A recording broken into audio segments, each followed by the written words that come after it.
ও আচ্ছা আচ্ছা আচ্ছা, বৌমার মা। আচ্ছা, তোমার নাম কি গো? আমার রত্না। রত্না। আপনি যা খুশি বলতে পারেন, কি আছে, মেয়ের মতো তো। সেই জন্য নামটা জন্য নাম ধরে ডাকবো। হ্যাঁ হ্যাঁ, এই যে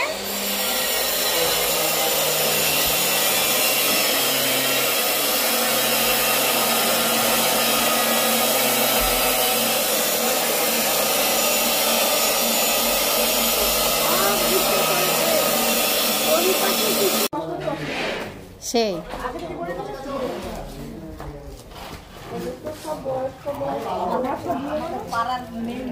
হ্যাঁ হ্যাঁ,